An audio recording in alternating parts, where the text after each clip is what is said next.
Guys, I know we're Earth's mightiest heroes, but I just figured out what we really need. An archer. Did somebody call for an archer? I'm sorry, who are you? Jonathan Archer, captain of the Enterprise. Where did you come from? Well, it's been a long road, getting from there to here. I don't see a bow and arrow, so what have you got? What have I got? I've got faith of the heart. Oh wow, the only thing possibly less helpful than a bow and arrow. I have a cute dog. Sold! Welcome to 5 Points of Articulation, where I review action figures and then articulate 5 points to help you decide if you want to add that figure to your collection. The 5 points I discuss are packaging, presentation, posability, playability, and price. I'm Jason, and if you enjoy my content, please like, share, subscribe, do all the YouTube rigmarole.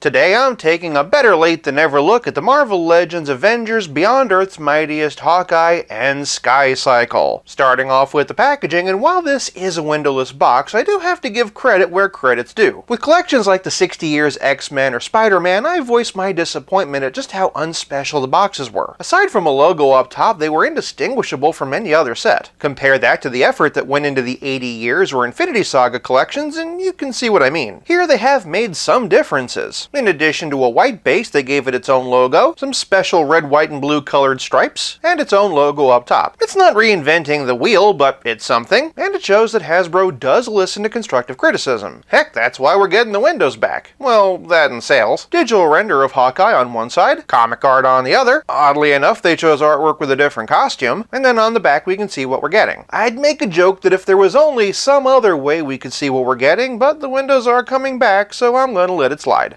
Also, because I believe in rewarding effort for packaging, I'm giving Hawkeye 1 whole point. Moving on to presentation, and Hawkeye stands at 6.5 inches. With this being the first comic-style Marvel Legend Hawkeye I've ever bought, it's hard for me to say just how much of it is new. That said, based on some research, I can make some educated guesses. From the top and looking at pictures of other Marvel Legends Hawkeyes, this head does appear to be brand new, and it's very impressive. Face printing's been used for the eyes and mouth, and they're very crisp and very nicely done. A little bit of blotching under the left eye. I do like the matte finish of the mask, especially in contrast with the marbleized plastic used for a scale mail. Near as I can tell, the torso is new. Looking at pictures of other Hawkeyes, and this whole purple harness seemed to be a separate piece floating over the rest of the figure in previous releases. This, however, does appear to be a new sculpt with the straps flush with the body. If you push the ab crunch back, the squares don't continue on the straps, but I do get it in this case. Seeing how thin the line is for that ab crunch, they would get in the way. That said, the arms and legs are reuse. Those come from Spider-Man Renew Your Vows. The strap and brace are separate pieces that can slide off. As I said, the legs are reuse of Renew Your Vows. One of the most polarizing aspects of this figure is the fabric loincloth, and I have to admit I'm pretty torn on it myself. They went with cloth goods so we could ride the Sky Cycle, but the blue is darker, the texture doesn't match, and then those purple straps really stand out. Since Hasbro went to the trouble of sculpting all these new pieces, I assume we'll get a reissue as a single carded figure, and when that happens, it wouldn't surprise me if they included a new sculpted loincloth. So if this is a deal breaker for you, there's always a chance you have another shot at this coming. Since I mainly plan on displaying him with the Sky Cycle, I can live with it. If you can't though, you're not going to hear any judgment from me. With a combination of new parts and clever reuse, this is probably the best looking comic style Hawkeye we've ever seen from Marvel Legends. But despite how functional it is, it would be disingenuous not to point out just how distracting the fabric loincloth is. For presentation, I'm giving Hawkeye half a point. Moving on to posability, and this Clint Barton is fairly boilerplate. Up this much, this far down, no amount of tilt, but all the way around. Moving on down, he's got swivel hinge shoulders that raise 90 degrees, forward and back with a butterfly joint, bicep swivel, pinless double jointed elbows, and swivel hinge wrists. Shifting to the torso, and Clint has an ab crunch and a waist swivel. He can arch back this far, and hunch forward this far. No tilt, but he can twist below the belt, and he has ball jointed hips that are nicely unhindered by these cloth flaps. This allows him to kick 90 degrees and split a fair amount. Traversing down the leg, and Hawkeye has thigh cut, pinless double jointed knees also unimpeded by the cloth flaps, boot cut, and ankles that can hinge and pivot. The loincloth might not be much to look at, but it does allow Clint to take advantage of his full range of movement. For posability, I'm giving this Hawkeye 1 whole point. Moving on to playability, and before we jump into the Sky Cycle, we do have some accessories for Clint himself. First and foremost, we have his quiver. It's casted a marbleized purple plastic and is nice and shiny, and I really appreciate that they went in to paint the silver silver and red for the arrows, but sadly no individual arrows themselves. Even so, the quiver does peg nicely into the back, and he can at least be posed reaching for the arrows. Although he doesn't have a standalone arrow, he does at least have a bow. It's been cast in a marbleized sort of champagne gold. I am happy that they at least did go in to paint the straps on the handle, and also the string. Hawkeye has interchangeable fists, and interchangeable accessory holding hands. Unfortunately, as seems to always be the case with action figure archers, you really can't pull back the string to pose him properly. And hey, after filming most of the video, I found a little baggie hidden in the package. Turns out they did give him an arrow after all. Goes to show just how closely I actually looked at this box.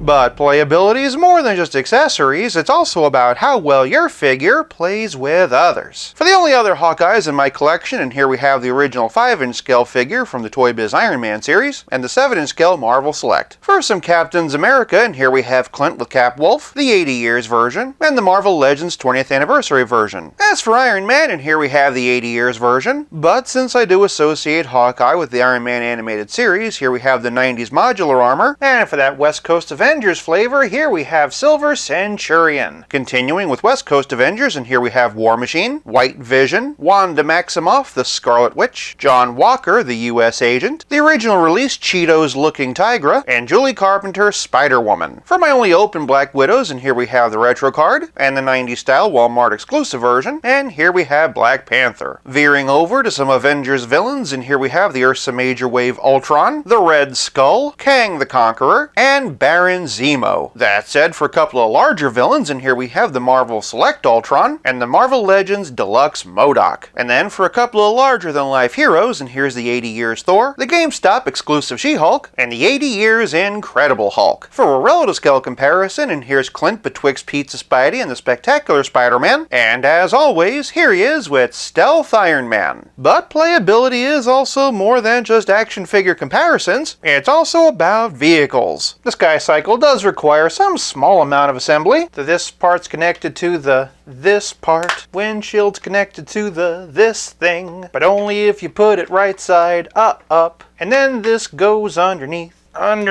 Altogether, it's a pretty nice little vehicle. I know it's a silly thing, but I'm particularly impressed with how clear the plastic is for the windshield. Otherwise, the whole thing's been cast in a marbleized gunmetal gray plastic, the seat cushions have been painted, and so have the boosters. Peering inside, there's even a little bit of yellow. In addition to, I assume, are a couple of exhausts on the side, we also got a tailpipe. Thanks to the accessory holding hands, Hawkeye can grab the controls, unlike a certain other figure that came packed with the vehicle, which we'll talk about if mine ever ships. I know I shouldn't be, but I'm also pretty pleasantly surprised at how well that base balances. Popping it out for a moment, and we can see some great panel lines and other details on the bottom. With 4 accessories of his own, Hawkeye was already a great value, but the Sky Cycle really takes it over the top. For playability, Hawkeye and the Sky Cycle get 1 whole point. This leaves us with nothing left to discuss but the price. This set retails for $50, so that breaks down to $25 for Hawkeye and $25 for the Sky Cycle. If all you want's Hawkeye, that would definitely be frustrating, but in defense of the Sky Cycle, it's a versatile vehicle that could be used with other Avengers or other toy lines, making this set a bullseye. For price, I'm giving Hawkeye and the Sky Cycle 1 whole point for a grand total of 4.5 out of 5. I know I'm behind some of my reviewing peers, but now that we've covered Hawkeye and his Sky Cycle, I have several other Beyond Earth's Mightiest Avengers to look at. Let me know in the comments which one you're the most excited to see. If you like this video, check out one of these. Thank you so much for watching. I'll be back again real soon, but until then, play nice and have fun.